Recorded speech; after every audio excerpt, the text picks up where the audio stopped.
Tu signes un devis à plusieurs milliers d'euros pour ton site, et à partir de là, tu ne sais plus rien. Tu ne sais pas qui touche à quoi, tu ne sais pas si ton site actuel va rester en ligne pendant les travaux, tu sais pas s'il va disparaître pendant 2 mois, tu sais pas qu'est-ce qu'on va te demander d'écrire, est-ce que c'est toi qui vas écrire, est-ce que tu vas attendre, qu'est-ce qui se passe, etc. Tu ne sais rien. Et c'est comme ça que se passe la plupart des gens qui font refaire leur site par des grosses agences. Et c'est pour ça qu'énormément de gens ne se lancent jamais. En fait, c'est pas le prix qui les bloque, c'est le fait de payer sans rien voir et pas savoir qu'est-ce qui va se passer ensuite dans le processus de production et dans toute la durée de vie entre le prestataire et le client. Donc aujourd'hui, je te montre exactement l'intérieur d'un chantier, un chantier complet, du jour où tu signes jusqu'au jour où ton nouveau site prend la place de l'ancien. Ce qui se passe la première semaine, ce qu'on te demande, et surtout tout ce qu'on te demande pas et qu'on va aller chercher nous-mêmes parce que c'est notre travail d'aller le chercher. Des grosses deep search de malades, vraiment tu vas le voir. En fait, c'est les deux seuls moments où tu décides et c'est ce qui fait qu'un projet va pas traîner parce que tu auras très peu de questions, etc. Mais c'est ce qu'on va voir. Ça fait 2 ans que je fais du SEO, que je fais ce métier, que je gère des sites web pour les entreprises, etc. Cette année, j'ai regardé de plus en plus de sites, j'ai analysé des sites, etc. J'ai eu beaucoup de clients, j'ai vraiment su processiser et améliorer mes processus. Donc si tu comptes refaire ton site cette année, ces 10 minutes vont éviter de choisir ton prestataire au feeling. Donc si t'as pas l'intention d'y toucher à ton site, cette vidéo est pas vraiment faite pour toi. J'ai préparé de quoi te montrer tout ça parce que c'est plus simple à vivre plutôt qu'à raconter. Donc c'est parti. Qu'est-ce qui se passe quand tu me confies ton site, de la signature à la mise en ligne? Qui fait quoi? À quel moment tu décides? Qu'est-ce qui se passe depuis le début? Ok. Ce qui bloque vraiment, ça va jamais être le prix, ça va être les clés, le noir et le travail. Donc les clés, donner ces accès à quelqu'un qu'on connaît pas, qu'on a vu seulement 2 rendez-vous, etc., qui a pas vraiment pris le temps de nous connaître, pardon. Le noir, payer, puis ne voir plus rien pendant quelques semaines. Ne pas savoir ce qui se passe, justement. Ne pas être en contact. Avec moi, t'auras toujours un WhatsApp. Toujours. La communication sur WhatsApp, c'est la meilleure. Donc, let's go, WhatsApp. Je te demande un truc, tu le fais. Je te demande quelque chose. Je te demande, ok, mets-moi les images ici sur le drive, s'il te plaît, ou mets-moi les images sur tel espace. Je te les mets en ligne sur le site. Ok, pas de souci, je te le fais. 30 minutes après, c'est fait. Avec moi, c'est rapide. C'est de la réactivité que j'attends et que t'attends de moi. Et on est fait pour travailler ensemble, justement. Donc, le travail.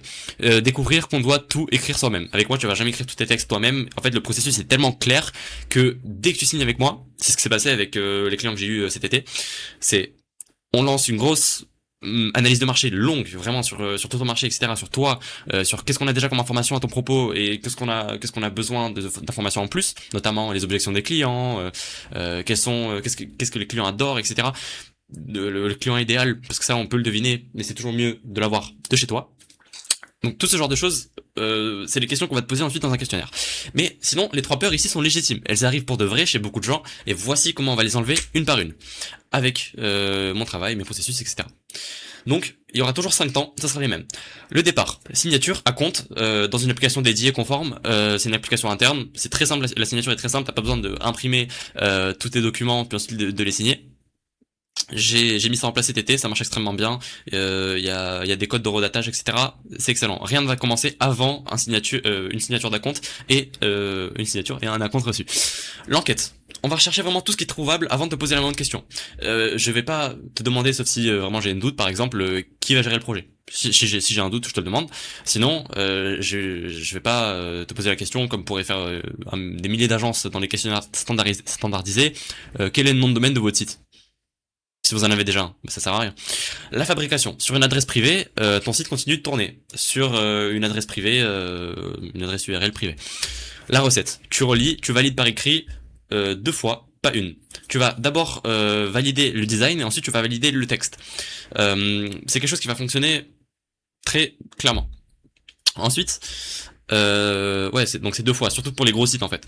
Pour les gros sites, tu valides une fois le design, ensuite le texte.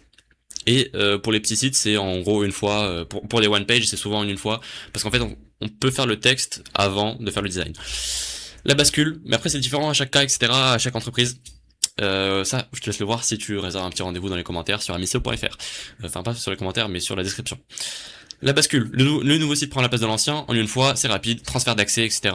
T'as rien besoin de faire, je m'occupe de tout. Qu'est-ce qui se passe le jour où tu dis oui? Le déclencheur, 2 choses. Devis signé, à compte reçu. Les deux, pas une. Le jour même, tu reçois ta facture d'acompte sur le montant réellement encaissé. Je te dis, ok, j'ai bien reçu l'acompte, etc. Après, t'as accès à ton espace, un accès privé où tu vas suivre le chantier avec des pourcentages, etc. C'est vraiment l'espace client que je travaille depuis des mois. Il est toujours je le perfectionne vraiment tous les jours. Et à chaque nouveau client, à chaque nouvelle épreuve que j'ai, il est amélioré. un seul email, pas trois, tout y est, la facture, ton accès, ce qu'on attend de toi, ce qu'on a déjà trouvé sur ton marché, il y a tout dans, dans l'email de onboarding, il y a tout, t'as vraiment rien besoin de faire. Et c'est vraiment ce que je prône. T'auras jamais besoin de te soucier de ce que je fais. Je travaille, t'as pas besoin de penser à moi. Si t'as besoin de penser à moi, en fait, c'est moi qui va penser à toi en te demandant quelque chose. D'accord? T'auras jamais besoin de te dire, ok, qu'est-ce qu'il fait le Maxime là, est-ce qu'il dort? Il dort pas. Ça va être très très simple, Maxime dort pas. On cherche d'abord, on demande ensuite, donc un questionnaire que la plupart des agences envoient, il comporte peut-être 43 questions, mais après on va pas se demander sur le nombre de questions, parce qu'il peut y avoir des nombres de questions qui sont très élevés, 60, 80. Si c'est des questions sur le marché et qui sont vraiment détaillées, qui sont vraiment utiles ensuite dans la conception du site, c'est pas des questions standardisées sur des informations que je pourrais avoir moi-même, et bien dans ce cas-là, les 80 questions sont légitimes. Mais en fait, un questionnaire classique d'agence, il a 43 questions, il y en a 20 qui sont inutiles. Sur un vrai démarrage client en août, on a transformé ça en 18 questions seulement. 18 questions, et c'est que des questions importantes. Importantes, intéressantes, qui vont être transcrites ensuite sur le site, qui ont vraiment un but donc pour de conversion. Tes concurrents, leur prix, tes avis Google, ce que dit la loi dans ton métier, tout ça, c'est notre travail plus ou moins qu'on le fait. Après, plus tu donnes d'informations, mieux c'est. Tu connais mieux ton travail que moi, que le nôtre. Tu connais mieux ton travail. Ensuite, ce que toi seul sais. Donc ce qu'on va jamais demander, c'est tes couleurs, ton ambiance, tes concurrents, les pages qu'il te faut, ton nom de domaine. Ça c'est quelque chose qu'on peut aller chercher nous-mêmes. Ensuite, là on a besoin de toi, c'est ce que les clients disent au téléphone, ce qui les fait repartir, le déroulé exact de la prestation, tes résultats, lesquels tu peux prouver avant, après, etc. Les couleurs, ton ambiance, etc. Bien sûr, c'est seulement si t'avais déjà un site avant, si t'as déjà un branding prédéfini. Quand t'as un design system qui est déjà prêt, c'est là le travail, il est vraiment formidable et c'est là où tout mon travail prend sens et que j'adore faire mon travail. C'est quand tout est déjà prédéfini en termes de couleurs, d'ambiance, de design system. Comme par exemple le site d'Amiseo, il y a un design system qui est bien défini, donc tous les supports sur lesquels apparaît Amiseo, mon agence indépendante, eh bien ça sera toujours pareil. Si t'as un design system, tout sera trop bien dans toutes les communications que tu fais pour ton entreprise au sens général. Ton site ne s'éteint jamais. Ton site actuel, il va rester en ligne, visible, tes campagnes vont tourner dessus, les clients vont y trouver, personne va y toucher. Il y aura jamais de maintenance en fait. C'est toujours le mieux, surtout parce que pendant qu'on construit le nouveau, il y a du référencement qui peut se prendre. Si on reconstruit sur le site actuel, ça travaille le référencement petit à petit, et ça permet aussi de ranker alors qu'on n'a même pas fini notre travail. Et plus un site a de l'ancienneté, on sait très bien, mieux il rank. Mieux il a de chance de ranker plutôt. Le nouveau site va se construire sur une adresse privée chez moi, fermé au moteur de recherche et personne ne peut tomber dessus. Les deux vivent en même temps, du premier jour jusqu'à la validation, il n'y a aucune seconde de coupure. Tout est à ton nom sur tes comptes, ça faut que tu le saches. L'hébergement, il est acheté par toi sur ton compte, on te dit quoi prendre, tu payes, tu possèdes. Je te conseille évidemment sur ça. Le domaine, c'est aussi le tien, je te le recommande. Je le détiens pas, il est 100% à toi. Dans l'hébergement que je recommande chez Hostinger, il est toujours il est gratuit la première année chez Hostinger. D'ailleurs, chez Hostinger, prenez toujours les abonnements qui sont minimum à 24 mois. C'est beaucoup plus rentable. Je me suis rendu compte quand j'ai commencé les sites web, j'ai pris un engagement seulement de 12 mois. Donc j'ai payé peut-être je sais pas 50 € les 12 premiers mois, mais après ça c'est passé à 130. Alors que j'aurais pu payer 130 € pour 48 mois d'engagement. Donc prenez de l'engagement chez les hébergeurs, c'est beaucoup plus rentable. Une agence qui héberge chez elle ne te vend pas un site, elle te vend surtout une porte dont tu gardes la clé, notamment les agences qui te vendent des abonnements à 150 € par mois pendant 48 mois, et t'es pas propriétaire ni de ton site, ni de ton nom de domaine, ni de ton hébergement, de rien du tout, tu peux pas déléguer ça à un autre prestataire externe, t'as des contrats avec lesquels tu galères pour te désengager, c'est un enfer. Avec moi, tu payes en une fois, 50 à compte, solde, c'est réglé. Je travaille pendant que presque tu penses pas à moi, quand t'as besoin de penser à moi, c'est moi qui te le notifie, comme quoi j'ai besoin de toi, tu l'as compris. Ensuite, le design va se valider avant d'être construit. D'abord la direction, couleur, typo, forme, une seule fois pour tout le site. Ensuite, tu valides ou pas. Et ensuite, je vais travailler section par section. Jamais la page entière d'un coup. Quand je travaille, c'est toujours section par section, évidemment. On réitère, on retravaille les designs, les inspirations. Ok, là, il y a des problèmes, on les corrige. L'ordre inverse, c'est la première cause de chantier qui s'éternise. On construit 30 pages, le client dit que ça lui ressemble pas, et donc il y a tout qui est à refaire. Ça c'est une erreur que j'ai jamais faite sur les processus, j'ai le même processus depuis le début. Faut toujours valider une page, et ensuite on construit les autres. Niveau design et niveau texte. Niveau texte, bien sûr, c'est toujours mieux. C'est pour ça que les textes sont ultra importants. Si vous répondez honnêtement et très bien au formulaire, vous répondez dans la journée, je vous l'envoie à 14h, vous me répondez à 19h, vous m'envoyez le résultat du questionnaire. Ça va être extrêmement bien parce que déjà on va travailler rapidement, et en plus dans le questionnaire, si vous ne répondez pas avec l'IA, je vais vous donner juste ensuite la condition à laquelle vous pouvez répondre avec l'IA à ce questionnaire là. Si vous répondez pas avec l'IA, je vais vraiment avoir votre tête dans la mienne. Je vais avoir un transfert de connaissances. Et c'est là où en fait vous n'aurez pas besoin de me dire, ok, là sur le site je veux pas qu'il y ait ça, là il y a un problème, là je voulais pas du tout parler de ça. Le questionnaire sert à avoir des textes bons depuis le début. Comme ça t'as juste besoin de regarder les sites, ok tu regardes rapidement, là y a pas de souci, là y a pas de souci, ok nickel, c'est bon, Maxime c'est bon, c'est terminé, on peut passer à l'étape suivante, tu peux mettre en place tracking, search console, etc. Et le cas où tu peux utiliser l'IA, c'est dans le cas où tu as des fichiers de contexte énormes, tu as vraiment un second cerveau sur ta boîte disponible, dans lequel tu as connecté Cloud Code. Cloud Code a accès à toute ta mémoire, toute ton analyse de marché, tout ton ICP, donc client idéal, n'importe quoi, tes stratégies de prospection, d'acquisition, etc. Dans ce cas-là, tu peux évidemment demander à Claude, ok, j'ai un nouveau prestataire pour mon site, sachant tout ce que tu sais sur moi et tous les fichiers de mémoire que tu as, il faut que tu répondes exactement à toutes ces questions-là que je vais t'envoyer en copier-coller. Dans ce cas-là, oui, c'est possible de répondre avec l'IA. Sinon ça sert à rien, et l'IA va répondre n'importe quoi, et c'est comme si moi-même j'avais fait les textes à l'IA, et donc ça revient à quelque chose qui n'a pas de sens. La partie que personne va te montrer, c'est le rendu sur téléphone, écran par écran, sur toutes les devices, donc sur de l'iPhone, sur du Android, etc. Bon, bien sûr c'est testé. Les titres, description pour Google, la mesure branchée, testée en vrai, toujours. Le formulaire envoyé pour de bon, on teste que si les envois de formulaire marchent. La vitesse sur mobile notamment, j'ai des techniques qui permettent d'avoir des vitesses très bonnes sur mobile, pour les visiteurs.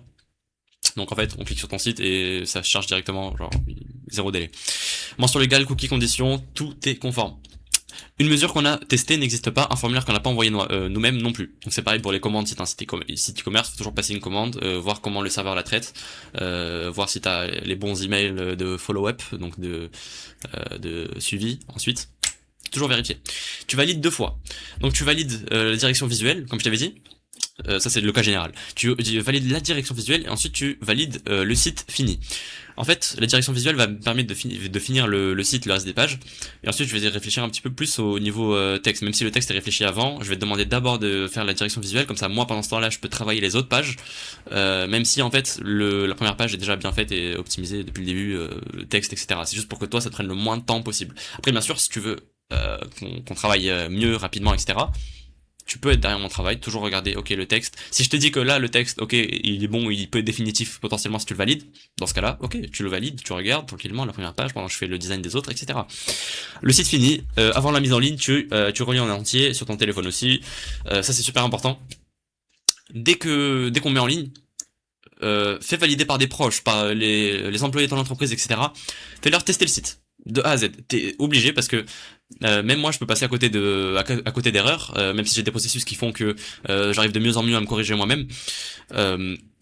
Fais relire le site et fais sentir l'expérience par d'autres personnes et toi-même aussi avec un regard critique. Te dis pas que c'est ton site donc il est bien, donc y a pas de souci, ok, je vais faire ça rapidement, ok, je scroll, y a pas de souci. Sois vraiment précis sur le site que tu regardes, regarde en détail. Faut que tu prennes vraiment ce temps-là. Ok, je regarde tranquillement. Il est ok. Là, je clique sur les boutons, vraiment tester à fond. Et après, tu m'envoies un message sur WhatsApp, bien sûr, si jamais il y a des choses qui te plaisent pas et qui sont pas bonnes. Les 2 validations sont écrites, pas un accord au téléphone qu'on interprète différemment 3 semaines plus tard. Toujours mieux les accords écrits, c'est toujours au top. Le jour de la bascule. Avant, donc il y a une sauvegarde de l'ancien site, avant d'y toucher. Effectivement. Le geste, l'échange, le nouveau prend l'adresse de l'ancien, et juste après, Google est prévenu, évidemment, on va aller dans la Google Search Console, on va demander à réindexer toutes les nouvelles pages, et après on va regarder les résultats. Petit top 3 sur ton mot-clé principal, peut-être, potentiellement. C'est possible, je le promets pas, je te le garantis pas. Mais c'est possible. On vérifie en direct sur le vrai site, pas dans les outils, un site correct chez moi est cassé chez toi. Donc faut vérifier toujours à fond comme je te le disais juste avant. Tu repars avec les clés, la passation. On te demande ce que tu peux changer toi-même, sans nous, sans risque. Je t'envoie la facture de solde, émise à la livraison, pas avant. Donc livraison, facture de solde, à payer dans les 10 jours. Ensuite, la suite si tu veux, référencement, contenu, publicité, rien d'obligatoire, mais globalement il peut avoir de la maintenance, du référencement, etc. Mes sites sont toujours construits sur une stratégie SEO prédéfinie au préalable, donc on sait les pages piliers qu'on a construit. Ensuite, on peut toujours avoir des stratégies de référencement SEO qui se mettent en place avec des contenus mensuels à rédiger. 3, 4, 5, 8. par rapport au marché, etc. Bref, c'est toujours ultra personnalisé, comme toutes les prestations que je fais, toutes les demandes, les propositions que je fais.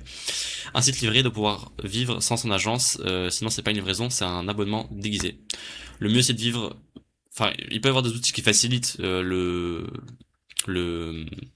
la modification par vous. Donc certes il y a de la formation, il y a peut-être des outils externes, etc. Mais c'est toujours bien de être propriétaire de son code source. Et à partir du moment où tu es propriétaire de ton code source ou tu es propriétaire de ton WordPress, dans ce cas-là, c'est ton site à toi, il peut vivre sans agence, tu peux modifier les textes, les images, etc.